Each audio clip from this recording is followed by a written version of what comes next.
Hey, will y'all do the Triduum at UIC? Mm-hmm. Yeah.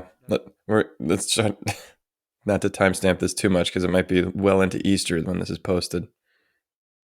But yes. Yeah. Yeah. Kind of got that right out of the way, huh? It didn't take long. Yeah. So y'all do the full deal Mm-hmm. Thursday, Friday, Saturday, and Yeah, we have one catechumen this year. We've had many in the past, but just with COVID and everything, still, it's just for some reason our CIA program hasn't gotten super big yet. But yeah, we'll baptize one guy, confirm him. Nice, dude. very cool. Mm-hmm. Very cool. And then Rob, will you do anything or will you just be at the parish?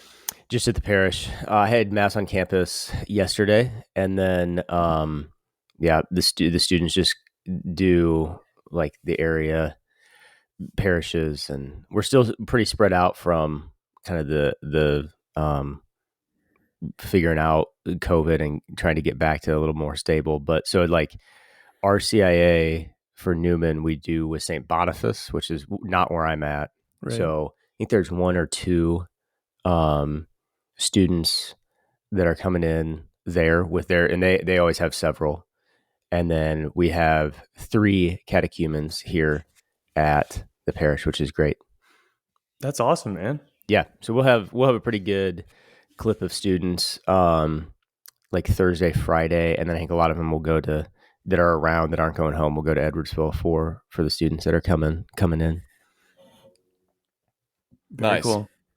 Mm-hmm. So, man, we timestamped this hard. Yeah, just Noise. took some logistics from the parish. Disregarded the don't timestamp it. Yeah, you might as well ask how the weather is in mid-April, Mets. Okay. Mid-April. Yeah. Yeah. Dude, I'm so looking forward to the Triduum. Thanks for asking. Mhm. Great. Yeah. And additionally, And for the first Bulls game of the playoffs. I so loved the Chrism Mass with the diocese. Were y'all able to get together? Yeah. With all the priests in the diocese? That was nice. Mm-hmm. It was so awesome. Yeah. One of my favorite masses of the year. Man, we packed the sanctuary, dude. It was sweet. And the bishop did a wonderful job. It was just very prayerful. And yeah, actually something that stood out to me, he gave a great homily. And the vestments that he was wearing were not billowy, but were very beautiful. And I think it didn't exactly have the 12 jeweled like priestly, it's the Old Testament priestly vestment that they would have with the 12 jewels that symbolize the different 12 tribes of Israel.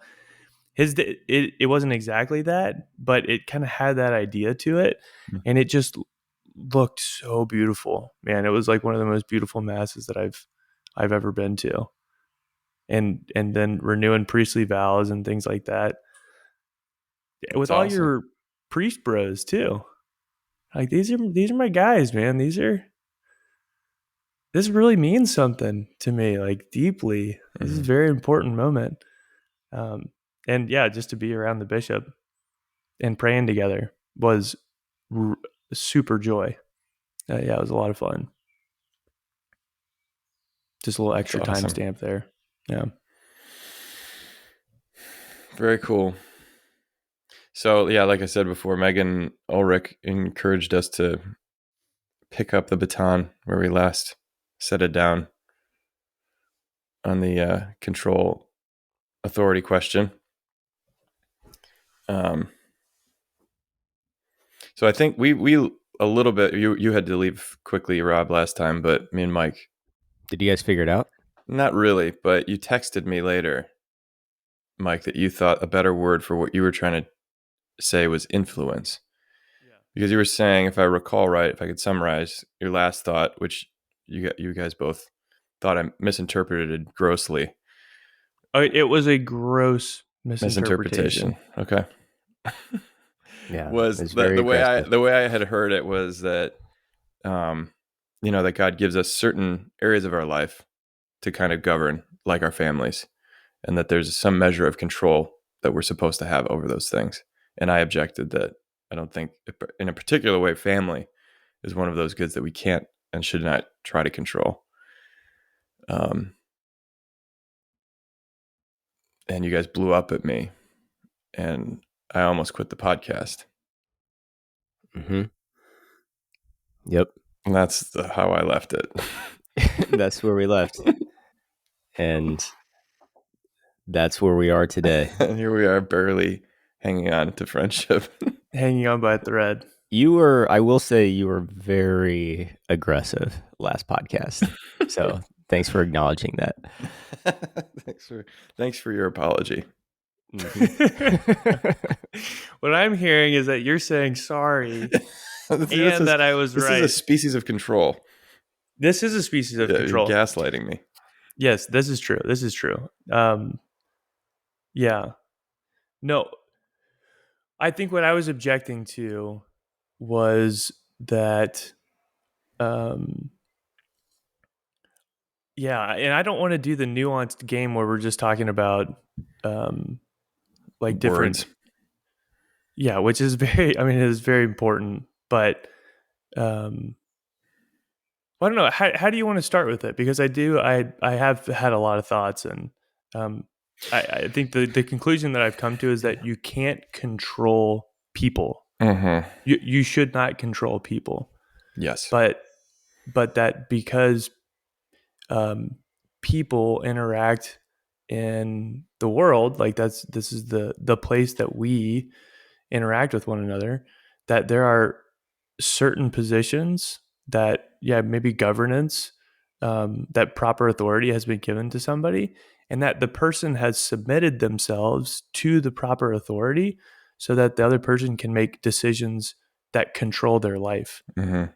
That's not a manipulation or a coercion or a form of domination that tries to control another person, but that, because of the order of the structure of whatever family, or like we kind of use the military organization, that leaders do have to control their people, but it's not a manipulation of free will or manipulation of a person, because they've actually freely consented to being controlled and commanded by somebody else. Yeah. And so that would be a caveat to certain situations. And I think similarly, family life, although children don't submit to the control of their parents, that to some extent, and maybe it's not the right word, control, but that a father does have to control aspects of life in his family. Mm-hmm. And maybe the better word is like administrate or govern or influence. But ultimately it does come to the conclusion that you're controlling certain components of what they can and can't do, Mm-hmm. where you are and where you're not going to go. Mm-hmm. Like, and so those are kind of some maybe helpful additional thoughts, that it doesn't mean that I'm just going around controlling everybody or something like that, but that there are times when you submit to proper authority. Yeah, the bishop, they tell us where to go. They control our life to some extent, which we properly submit to. Mm-hmm. Just a few examples like that. Right. Yeah, I mean, I think there's also, you could Thomas Aquinas this thing and pull apart all the different kinds of control. Like physically, we control people that we imprison, or children whose hands we hold when we're standing on a street corner. Or you can like emotionally control somebody, or psychologically control somebody, or just politically control somebody, like through the threat of whatever, taxation or this or that thing. There's ways of creating incentives or whatever that, even whether they submitted to it implicitly, explicitly, or not, there's just simply a victim of circumstance. Or like in the case of a child, they didn't ask to be born. But I mean, that to me was a specific example where, for me, it illustrates the point perfectly that control is this necessary evil in a world of sin, where people can't simply be trusted with their freedom completely. In an example like your child, where you have this unconditional love and responsibility towards them and they're good, you can't just let them do whatever they want, and you can't let them run into a busy street or whatever because they don't know. So you physically control them. You might punish them for misbehavior and stuff like that, but that is not like the problem is, and why I was so willing to die on that hill is that it's very common that people don't see they fail to see the child rearing as like, this is a stage that is not ideal. Like ultimately this person is free, even though if they're 2 years old, 3 years old, I'm training them in freedom, and like that's a very frustrating age because you just rather like put your shoes on and get your blah blah blah, get your backpack and just control the heck out of the situation because it's so chaotic, that this training in freedom can fall by the wayside, and even into teenage years. And I spoke with some friends who are listeners about this, and I'll keep it anonymous, but they're familiar with a case where a mother has this app on her daughter's phone. She's now, I think, a senior in high school, something 360, where that basically like tracks your location and how fast you're going in a car and what other phones you're around. And so it can track like who your friends are. And it's like super, super nanny state surveillance. And it can tell if you like turned your phone off and all this stuff, of course. So like basically as a teenager, she's utterly controlled, and like they'll follow up like, hey, it says you were speeding on this street, like what's the deal with that? And just basically like, there's no privacy, there's no sense of Dude, that's freedom. intense. Yeah. Okay. So like that's really, to me, bad because it tells this daughter like, I don't trust you at all with freedom. You must be monitored all the time, because if I don't see you, you will run away and do something bad. And it creates this adversarial relationship between mother, daughter, father, son, whatever, where you are simply like, you are the state and I am a citizen, and I'm trying to get as much, I'm going to try to pay as little taxes as I can. And there's not a relationship of interpersonal trust where I feel like when I walk outside, I am taking your heart with me. Like if I do something bad or if I'm hurt, that hurts you because we've built this relationship together. Instead, it's this. I don't know, if you hurt me, that's cost me something. So I'm gonna make sure that that doesn't happen through control. Um, and I've even seen, and I remember after we hung up, I thought about this thing. I prayed about it for a while. It was a dad I saw on a street corner on Harrison here. I was at a stoplight, and he had a little like 3 or 4 year old daughter, and he was on his phone talking to somebody, and he wasn't holding her hand, but she just had her hand on his leg and was like looking up at the buildings and busy Chicago street. And he just had this, I was picturing myself as a little girl, like just kind of, she's not looking at the dad, but she just has her hand on his leg, knowing that he's there, and can like enjoy the scenery and the chaos. And this, I remember being so scared of the city when I was a kid, but she just has the security of being next to her dad. But then also this trust that the dad has in this little girl, that she won't run into the street, and he knows her, whereas certain children, like if you open the car door in the mall parking lot, like you're going to grab his hand as soon as he gets unbuckled from his car seat, because this kid is just going to run out into traffic. Like certain kids are like that, whereas this daughter, he clearly knew she's just going to stay right by me. And so even at that tiny age, like there's already this trust being built, like, yeah, I am responsible for you. And if you do something out of line, I'm going to control you temporarily to bring you back. But ultimately, like I revere the fact that you are a free individual and are not to be ultimately controlled, so that when the time comes, like you can cut the apron strings and like fly out the nest. Do you get what I'm saying? So that's where I was coming from with a certain prejudice against control, because I think it's so harmful to relationships and it stunts their maturation. Yeah, I would absolutely agree with that. I would totally agree with that. Um, I don't know, Rob. Do you have any thoughts?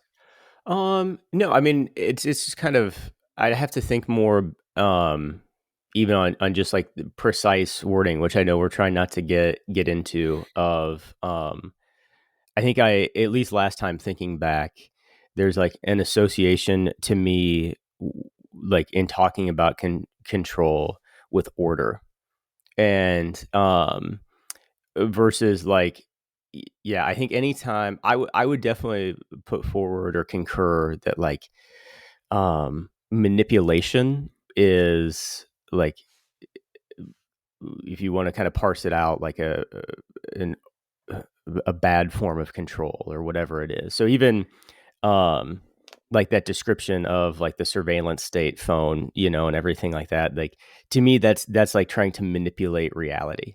And so I don't want to get like lost in the words, but I concur with what's being said certainly, you know. But it's interesting. The only other thing kind of from that was just I can't remember exactly where I was thinking on this, but yeah, just thinking of like you call it whatever it is, but like aspects of life that a certain whatever you want to call it, say control are needed that can go too far. Um, it's I think the framework for it though is when it's properly done would be like a training in the virtues. So like even thinking about the 2-year-old and everything like that. Like ultimately what you're trying to do is instill the classical virtues which lead to happiness. They don't lead to um, you know, oppression or like this suppression of humanity. Um, so I don't know. I mean, I guess that's So here's an example of what maybe yeah. it would. So yeah, what about a smartphone for a kid? The kid wants a smartphone. They're 11 years old, and you say no, you're not. You know, in our family, we're not going to do that, or something. Or you put a parental control on the internet, or something like that. Again, not to parse the words too much, but I think first of all, I would do that if I were a dad, Yeah, for absolutely. sure. But I don't know that that's necessarily um, control. You're not withholding. You know, like if I were to withhold food until they did what I wanted, that's control because it's a necessary good. But I feel somewhat that's like protecting them. You're just not providing this extraneous thing that's not needed and in fact is very harmful. Like locking the liquor cabinet or something, or um, you know, there's a certain it's a borderline case. You know, like even it's right there in the name, parental controls. Um, because if you open that gate, or if you bring in this portal to the world of porn and addiction and all this stuff, that's actually irresponsible. Um, and all that stuff is subtly controlling the mind. You know, it's like almost protecting them from mind control. Um, Well, I know that like I mean, and to maybe switch it to like more of an internal thing versus like with other people. But I mean, we've talked about this of like I think my tendencies personally are to like order and plan and all of that. And I was telling you guys before we started, but yesterday was just like such a delightful day. And went to just kind of yeah, it was impromptu after mass on campus. Had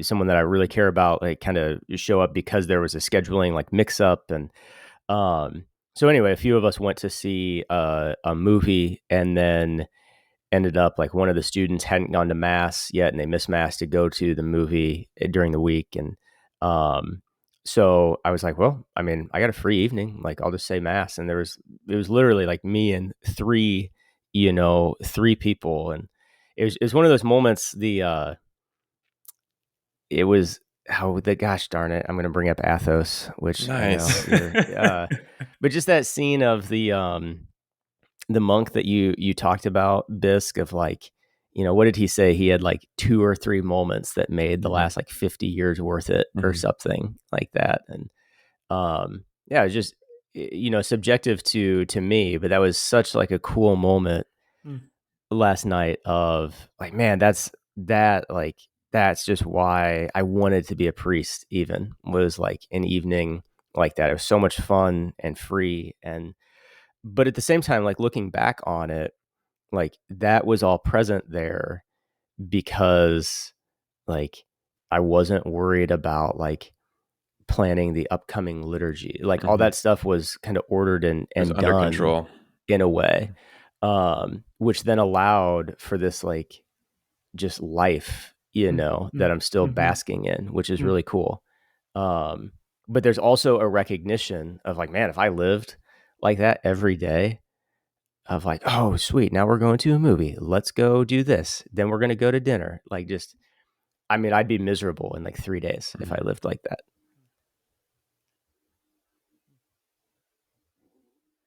Yeah. I think to me, self-control and then having like your situation, things, the way you're engaged with your duties, that's under control. But these are things that are like actually almost extensions of yourself, like your technology, your tools, your house stuff, like having that under your control is all species of self-control. Whereas then once somebody else comes in and this is your house that you control, and you're like, don't sit on that couch. That's not, that's the room we don't sit in. Like all of a sudden you're controlling the person, and you don't have this freedom. Like what's great about that example is that you had all your life in order, even the Triduum liturgies, to the point where you were free to engage with the freedom of another, and like an exchange of desires. Like, oh, you wanted to go to mass? Oh, I can say mass, and this is good for both of us. And it's neither of us are manipulating. Whereas if he had said like guilted you into saying mass and all this stuff, and like tried to manipulate or control you, or if you guilted him or whatever, like there's these subtle ways that worms in there, but by the very fact of you being in control of your domain, you were able to welcome someone in and adjust to him, uh, in a way that was really free and generous. Yeah, the order and control actually allowed for freedom to exist. And I know that I felt as a priest the opposite, where people want to have that kind of like relationship of like, hey, yeah, just say mass for me whenever and do this and that, and like let's just like hang out. And I feel controlled, because it's like I can't possibly engage with all these demands on my time and my attention and stuff. And part of it is like I don't have my life under control, and I have too many obligations or something like that. They're not properly ordered, prioritized, and so I just like recluse. I just try to escape it. So yeah, I don't think control qua control is bad. I just don't think you should control people. Sure. Well, and I mean, kind of like what I started out with the distinction between control over people that have been given to your care to some extent, not in terms of like a type of manipulation or a type of, yeah, that you're treating them less than the free individual that they actually are. Like those situations, and I think of my own instance at home when I was growing up, I did not have a properly developed freedom. That like I was not trustworthy when I was young, big time, and my mom and my dad knew that. They're not stupid. They didn't treat me like a kid, but I had extra parameters to my life that I needed, that were really, really important, to always aim me towards the good when I was incapable of choosing the good on my own. Like, and I blatantly demonstrated that many, many times. I was a habitual line crosser. And so I needed mom and dad to actually, the way I thought about it is like present reality to me in a way that says, hey, when you do good and avoid evil, pursue God, even in these secondary ways, like not necessarily in prayer or the sacraments, but even just living a life of virtue, you flourish, and that your freedom is actually, it actually grows and you can develop, and goodness flows from that. And the times that you pursue evil and avoid good, that it actually destroys and does harm. And so there were consequences to my actions that I had to learn and have enforced on me in a way that you couldn't just tell me, but I really needed somebody to help, honestly, like a type of liberation. um and all of that, like, I think is very important, especially when it comes to parenting. Like I got a lot of families that they have wild kiddos, and like I relate to that, and that's really really hard, and that's why it's so unpleasant, because the parent wants them to be free as well, but the child is actually incapable of being free and choosing what's good and avoiding what's evil. And so then they do have to assert excessive control in order to keep their child from entering into harm, like doing damage to themselves and things like that. And I actually, yeah. So I'm a pretty firm believer in those things. And in that relationship, again, when there's a proper ordering of authority that people have been given, uh, in a sense, is your responsibility, that you have to govern and you have to guide them.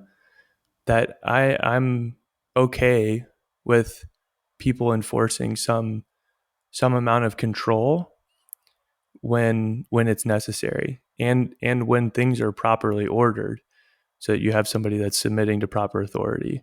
um, I think it's much more interesting, like what you're talking about is a situation where people are freely coming together and sharing life together in just essentially purely a friendship way, where you don't have somebody who's quote unquote in charge. You don't have anybody who's meant to be in control, but it's free people gathering to exercise their freedom.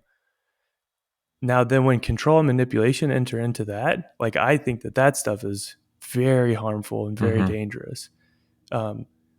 But I see that as like a different subset, if that distinction makes sense there.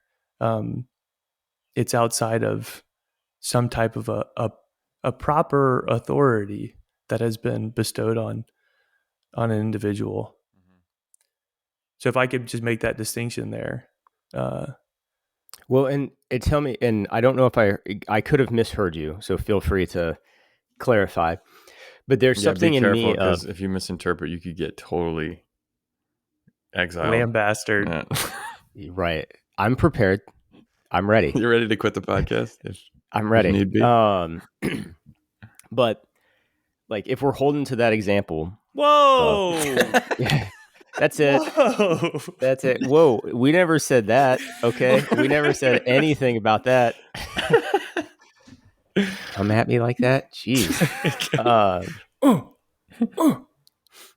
But I don't know that I would, and I don't think you're like separating the two, but that's at least my experience. And maybe because there's like call them those like anointed moments, so like when just kind of the stars align and you're like, whoa, man, there's like a timelessness about this in this, um, which is certainly a gift, but humanly, that's a fruit in a lot of ways of like previous order being present. And so I don't know, like, but this back to your kind of maybe sticking point from last time, there is something of like, I do think the experience of the kingdom of God, like in its fruition, will feel like the experience will be more like that of like, wow, I'm just I'm free, and like these relationships are life-giving, and in this like different type way. It's like those moments like where the veil are thin, like that is at least what kind of my best understanding and expectation of like the kingdom that has come will be like. But in the here and now, I don't know how you see something like that. It is certainly a gift. I mean, like the Babette's feast thing of like when the stars are a little bit closer, like moments like that or evenings like that. But I don't know. I don't think I would. I think I would definitely hold that's also like a fruit of like it's certainly discipline and order as well. Control you could kind of take or leave there. Does that make any sense? Yeah. Yeah, and yeah, Rob, I would agree that that night, which sounds super cool, is a fruit of like, yeah, your control over your own life and your calendar and your schedule, and having that personal individual discipline that'll that allows for freedom to exist within a type of order and a structure.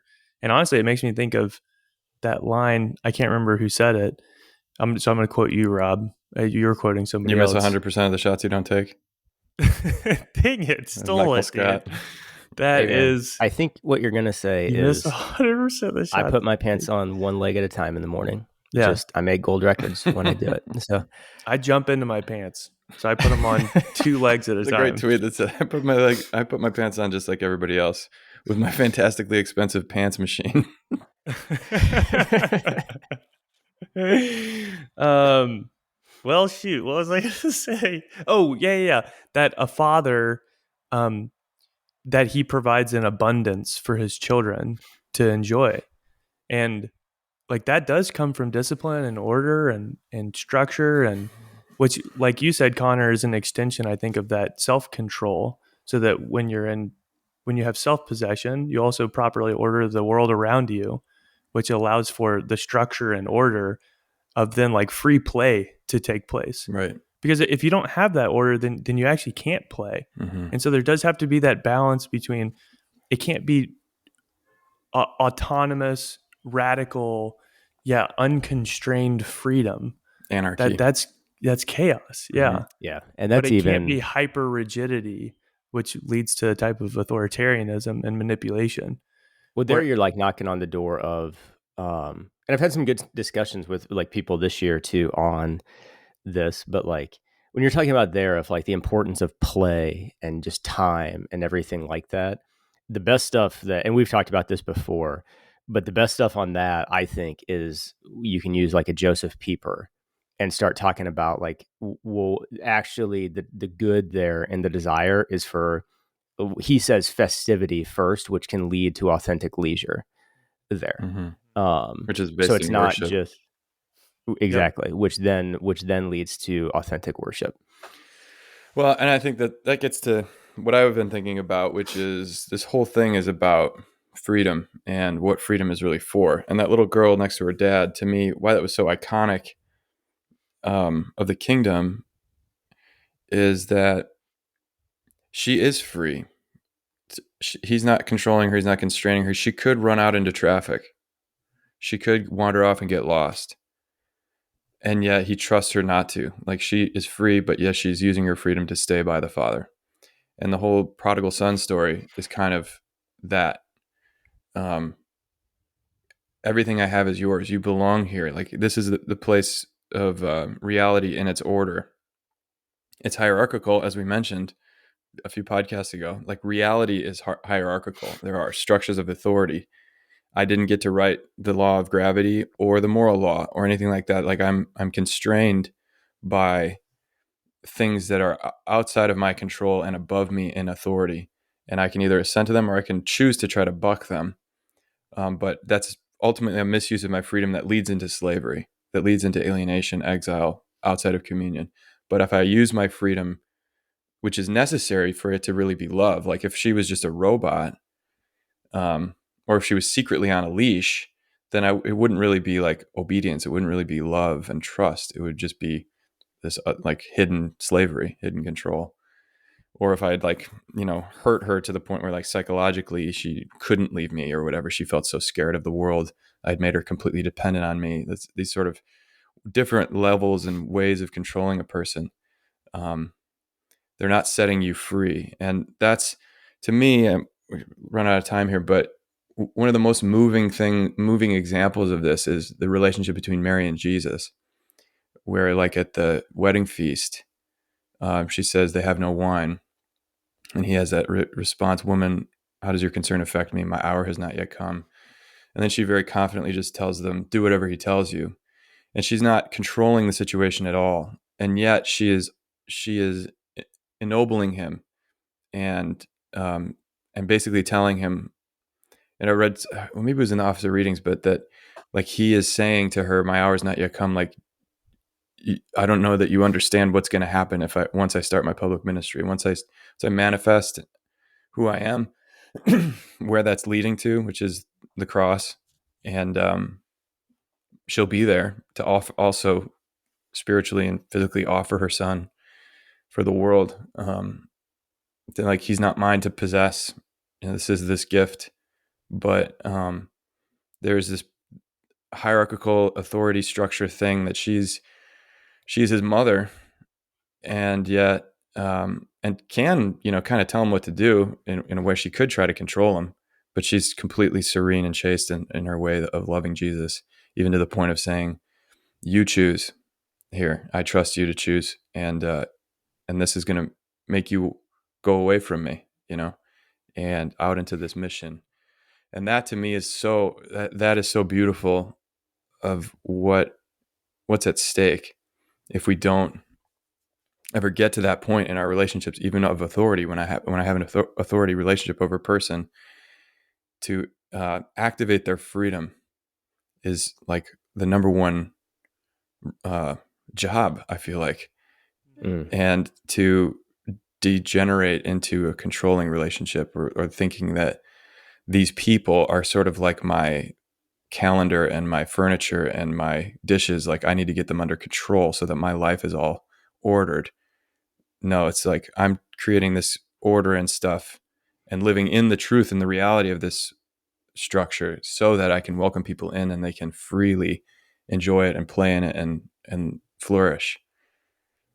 Dang, man, that's so good. And I know we don't got time, but if we completed the trilogy on this, we're going through right now for SAU Newman.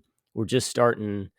Because I didn't have anything else to call it, but I called it like an alignment process of just trying to like come together, because we have all these great resources, even though we don't have a Newman Center and like it's a commuter campus and weird in some ways to kind of, and it's just true of like, hey, like what I think of, just because that's what I've been exposed to, is like Newman Centers are like big structures like Illinois and Nebraska and places like that, because that's been my experience. But like it's just not gonna work at a place like SAU. And so we're trying to come together and like really get on the same page of like vision and what we want to be about, which allows for like alignment, then which that will allow for like accountability with each other to really like stay to that of like trying to foster freedom. But it's been like fruitful for me, at least, to have a lot of discussions and challenges come up and everything. But like even moving away from like, hey, programs and things like that, like we can't like just figure out the right program to do or anything like that. But we also are realizing like we have to try to discern, we're calling it like a skeleton of what we need to provide like stability for students and like people that are entrusted to us, but that is also like open and free enough to allow for like organic and authentic growth and life. And so it's a very like, I find it to be a life-giving process to at least be talking about it. But it's very hard, because you're asking the question of like, well, how do you foster freedom then in a person? And you can't just draw something up and let it roll out and expect like, oh, now we got it. Does that make any sense there? Mm-hmm. I do have to go though. Let's pick that up. Pick up that Ah, thread. dang. Dude, very good. Good chat. We're all still friends. Whoa. For now. Don't come at me like that. Whoa. All right, peace, guys. Totally boxed in now. Okay. Later. See ya.